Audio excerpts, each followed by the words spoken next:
Hi folks, so this is just a little video on Ecoflow's latest offer to the market, which is the Delta 3 Plus, kindly lent to myself from JP, who's been a kind supporter of the channel. And just disclosure, I do not own this. I will not be using it, it's not mine. I'm going to do an impartial review and my thoughts on it. So we're going to take this little bad boy out of the box, look at its features, talk about what it is, what it does, and I'll do a comparison with its predecessor, the Delta 2, and see if it makes any difference or makes any sense and worth the upgrade from the Delta 2 to the Delta 3. Alright folks, let's unbox it. So, as always, Ecoflow tend to package their products pretty well. Considering they're not exactly the cheapest items on the planet, this is a good thing. I will almost certainly have to put the phone down at some point to video this because I'm not an octopus. But let's see.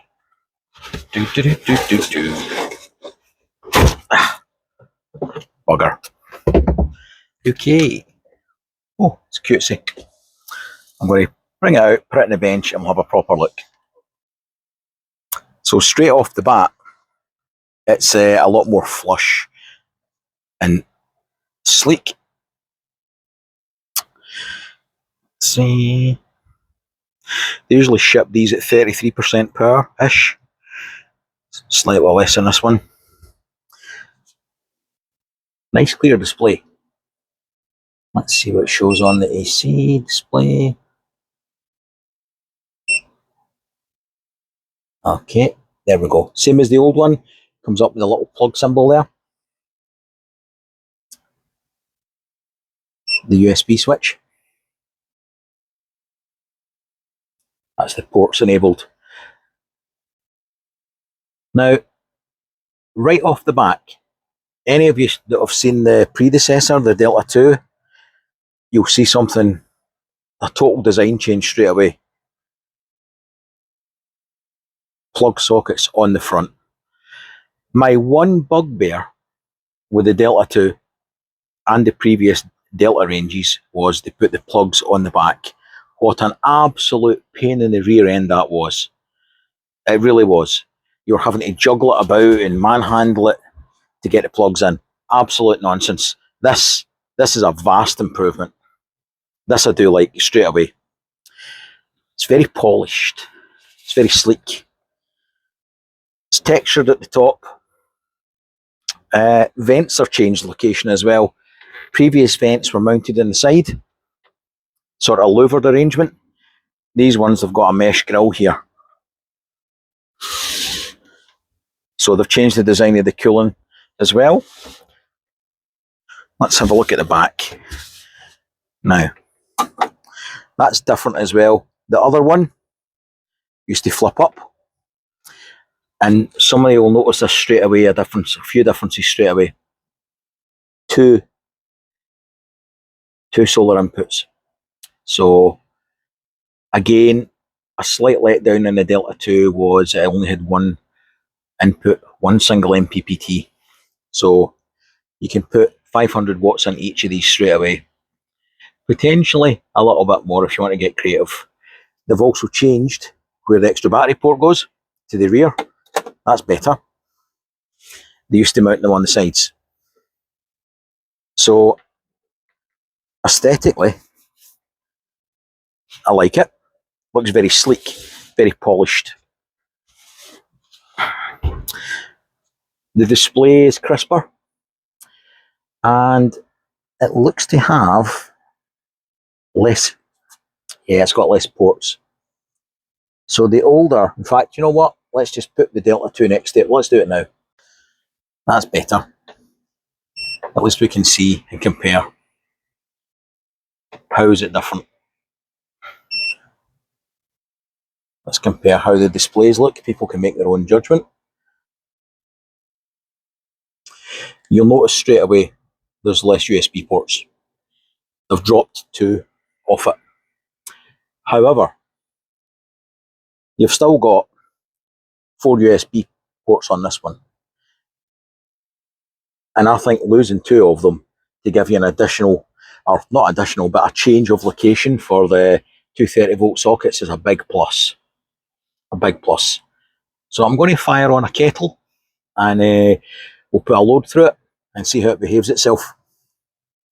Okay. Here is Mr. Kettle ready to get fired up. You'll also notice I've plugged in solar to it as well.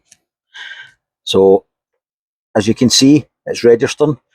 Both of its XT60 ports are registering input. And I've got 3 panels plugged into this at the moment. 2 in parallel on one connector and 1 single 500 watt on the other. Which, if anybody's interested, it's on a flat roof on a shed. And it's not the warmest or sunniest of days, but still a respectable output. So let's see what the kettle does. See how it likes that. 1900 watts. Now, it should cope with that because its stated maximum running load is 1800 watts. And we'll talk about the X technology that it floats later. So here you'll see here, battery capacity while we're boiling the water. Battery capacity, how many minutes we're going to get out of this, drawing that much. Okay. USBs are enabled. 230 volt sockets are enabled. And as we discussed, that's the 2 MPPTs, they're triggered. And we're getting 10 minutes runtime out of that. So even though its nominal load is 1800 watts, it's still coping with the 1900 sustained without any problems. Its peak, surge I should say, is 3000, let me just fact check myself here, 3600 watts. So when we talk about surge, that's only for the initial surge when you turn on an appliance, where you'll have a flow of an onrush or a torrent of current, if you like, and it will go back down to its nominal. Now, 9 minutes left. That's really good. So it's charging. As you can see, we're doing multiple things at once. We've powered up the USBs, albeit there's no load on them. We are drawing 1900 watts. We're also pumping in just over 700 watts at the same time. Cooling fans have fired up. And I don't know if anybody can hear that, but it's very quiet. There's no noticeable fan noise. It's very, very quiet. The kettle is now boiled. Output is dropped off. And that's it. It's a successful test of a hydro item, such as Mr. Kettle here. I'm going to put the kettle away before I get burnt, and we'll do a little comparison. Okay, folks. So it's had a function test of its charging ability. It's had a function test currently of its USB. So it's drawing very, very little power on there. And I suppose the question is, given the price, so this is coming in at about £705 on average in the UK at the moment. This has dropped considerably because a new model came out and they're selling old stock off. This is the Delta 2s you can get from £499 roughly. So just under £500, couple £100 difference in price. But is there a couple £100 of difference in performance? I don't know. I'm not sure. Let's discuss it and you can tell me what you think in the comments. So aesthetically, it's better. Functionally, the socket's been at the front, in my opinion, is far better. These on the back is nothing but a complete pain in the arse. That's all that is, a pain in the rear end. This is how that should have been done from day one, in my opinion. This is rubbish. Is this design change worth £200? Not to me. It's good, but it's not £200 good. It's also got 1,000 extra cycles of the battery compared to this one. So 4,000 cycles, 3,000 cycles. 5-year warranty, 5-year warranty. Now, its kind of maximum running power sustained is 1,800 watts. 1,800 watts. Surge on this one is 3.6. 3.6, yep. And this one is 2,700. And they'll talk about X technology and how you can run it higher than that for longer. So this one is something like 2,400 watts and it'll run. Yes, it will, but it gets creative with how it does that and starts chopping the voltage and stuff.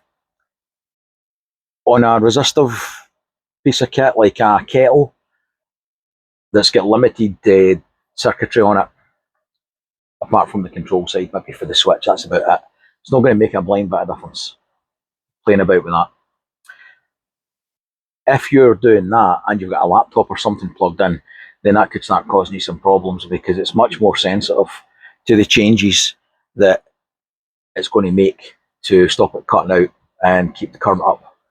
So for me, I would only ever run it within its capacities, right? So 1,800 watts is the same each.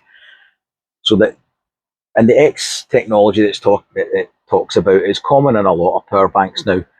And it's just a brand name for being creative and chopping and changing to try and stop it cutting out. Fine for some things, not so good for others. I've recently bought more power banks and I did swither between buying more of these and eventually decided to buy the Delta 2 Max, which was coming in at just under £1,000 versus £700. But for the extra £300, it got me double the watts, right? So that was my rationale for buying that. I think the price will come down again on these, probably a little bit more, but not much. The Delta 2 tended to float around the 599, 699 mark throughout the year. It chopped and changed. I would anticipate this does largely the same.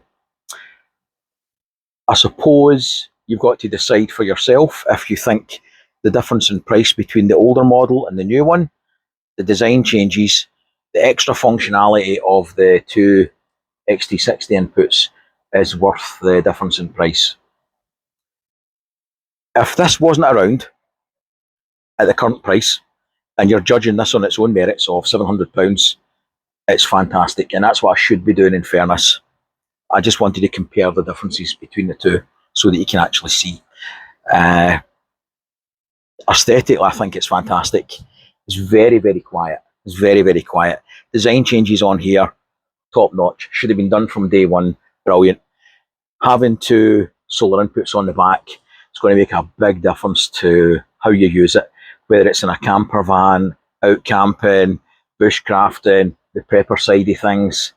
Much, much better for us. So, great power bank. When these eventually run out of stock, I will move over to buying these. It's a nice unit. It does everything the Delta 2 did, only it looks a bit more polished. It's a bit more quiet. It's got a bit more longevity in its cycle life. So 1,000 cycles, not to be sniffed at. And the big one for me is plugs at the front and the XT60s, two of them in the back. Brilliant. They've upped their game on that one. So let me know what you think in the comments, folks. It wasn't a particularly long video. I just wanted to let you see it compared to its older predecessor, the design changes that they've made, how it functions with a live test, and my own thoughts on it. And if I was giving it marks out of 5, it's a 5 for me. It's a brilliant unit. I'm being slightly unkind comparing it to this purely on a price basis, but it's a brilliant unit. I would happily buy some myself if I didn't have as many D2s and D2 Maxes at the moment. So yeah, brilliant unit. Comments, like, subscribe, the usual stuff. See you later, guys. I'm prepared for anything, come rain or shine, from the sea